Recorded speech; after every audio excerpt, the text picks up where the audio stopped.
It's 2016, everybody, and here at Cape Joel, everything is new. Brand new intro, brand new studio, brand new camera provided to me by a really awesome fan named Peter Michael, so thank you so much for that. And what do I plan to do to kick in the new year? Well, I'm going to go back to 2015 and tell you all what my favorite movies are. Yeah, okay, don't give me that look. I know I'm super late on this, but some of these movies didn't come out until the New Year's, and I mean, I had comic lists I had to do. So, with that out of the way, let's get to it. Starting things off at the number 10 slot, we have The Death of Superman Lives. What happened? 2015 was a year filled with some truly amazing documentaries. We had Amy and Montage of Heck, two unparalleled looks at musicians from birth to death, a shocking insight into the world of Scientology with Going Clear, as well as a love letter to a hilarious comedian whose life was tragically cut short in the doc I Am Chris Farley. But after much thought, I have to stick to my nerdy guns and give it to a little crowd-funded project about a Superman movie that never got made.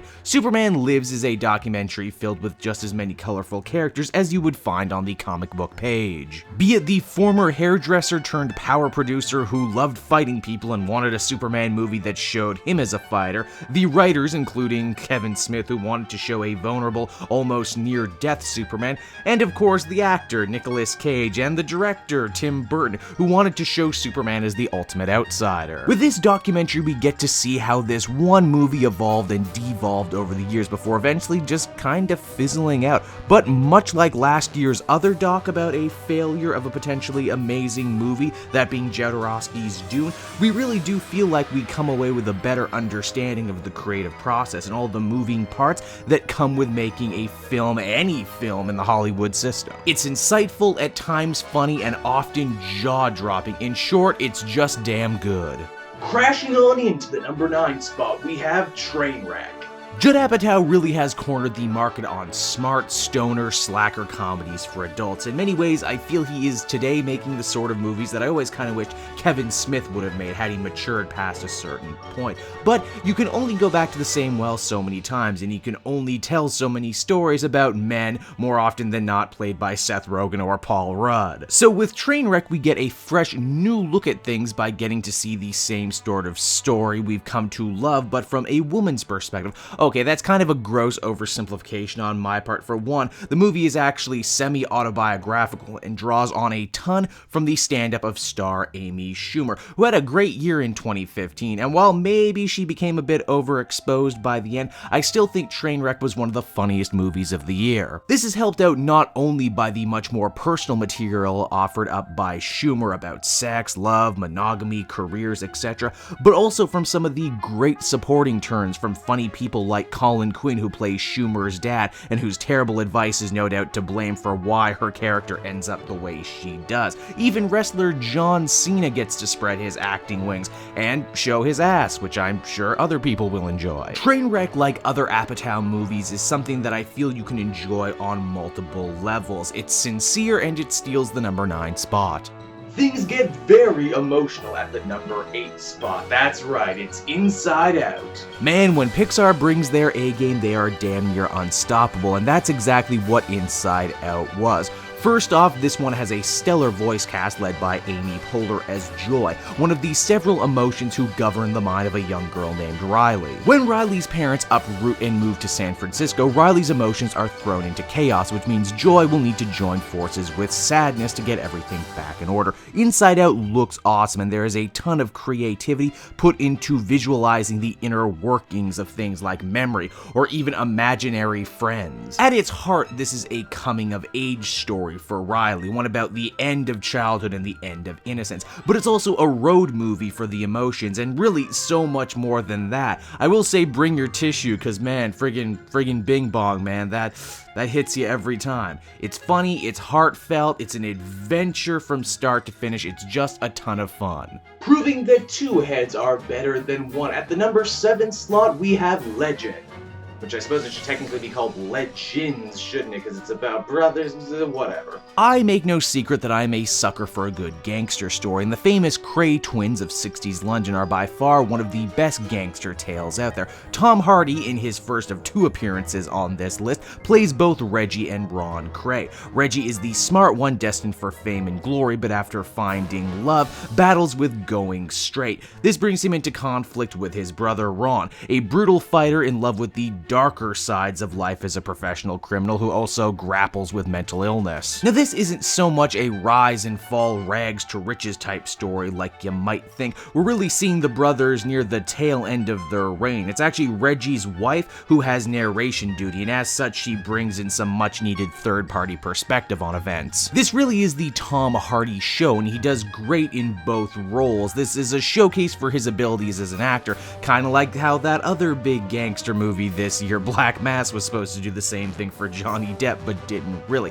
Is it a perfect movie? No, but it does capture a place in time, I feel, really well. It's oddly endearing and kinda funny at times, even when it's sick and twisted. If you want to learn a little bit more about British organized crime, then this movie might just be perfect for you.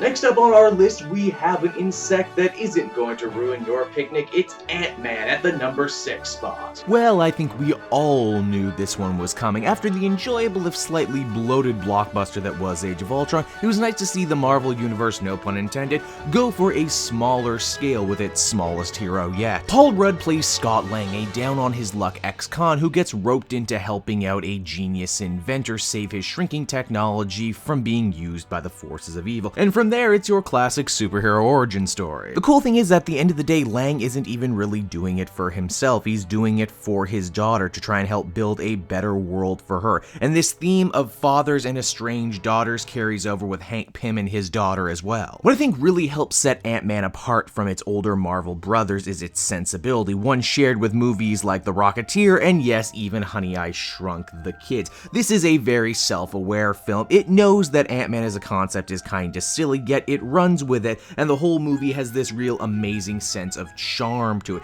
A charm that I will almost certainly be revisiting it for.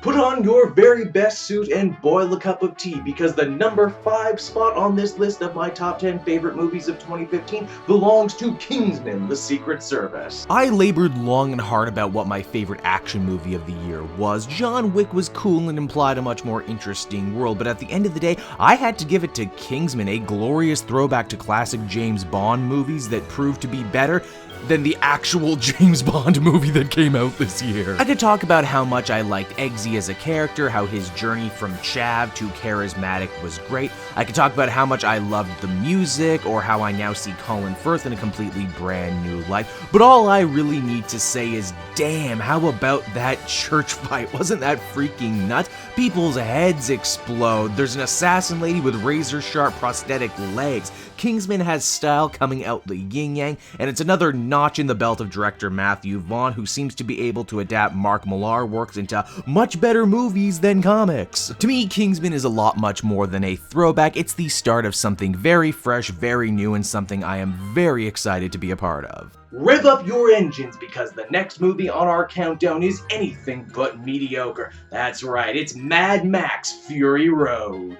If I had to boil the films of 2015 down to a single theme, it would be this idea that everything old is new and cool again. And nowhere can you find a better example of this than with Fury Road, a wicked car action movie that breathed fresh life into a franchise that pretty much single-handedly helped create the whole post-apocalyptic genre before going to slumber. This is a movie that bridged a lot of gaps. Men loved it, women loved it, old fans loved it, and so did a brand new generation of people who discovered Mad Max for the first time. Credit has to be given to director George Miller, who at the age of freaking 70 returned to the film that launched his career and proved that some things do indeed get better with age. Fury Road is proof that we can have a big, gonzo, balls-out action movie while also exploring deeper themes and ideas, much like the original Mad Max films were known for doing. Was the whole movie just one giant car chase? choice? You bet it was. It's a movie that never stops, and that's pretty darn impressive.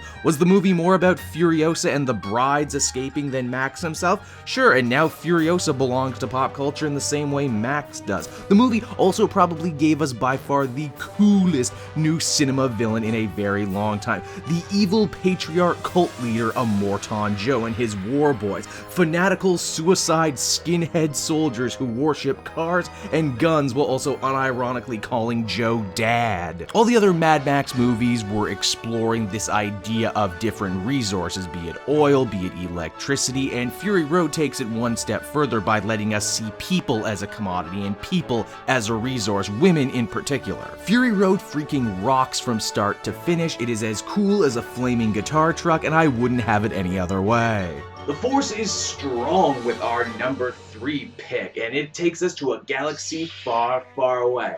That's right, it's Star Wars: The Force Awakens. Okay, so I am a soft mark for Star Wars, and I knew going in I was gonna like this movie, but I didn't think I would end up making it one of my best of the year. Force Awakens bends over backwards to recapture the sense of wonder and space adventure that the original trilogy was known for. This is a movie that brings back such staples as models, costumes, and practical effects that all seemed lost during the prequel era. The new cast of characters Rey, Finn, Poe, and Kylo start off filling the roles and archetypes set by the classic Star Wars films, but as the movie goes on, they end up subverting those types in some pretty huge ways. Director J.J. Abrams has always had a flair for mimicking the styles of other directors, and here he proves he can do classic George Lucas better than the real George Lucas has been able to do for over a decade now. For me, this was the right kind of movie at the right time, and one that promises to kick off a whole new universe of Star Wars movies under the Mouse House. It's a movie that shows a great deal of respect to what's come before by bringing back all the original actors, remixing the classic music cues that we love so much, but it's also a movie that's not afraid to chart its own course. In short, The Force is most definitely strong with this one.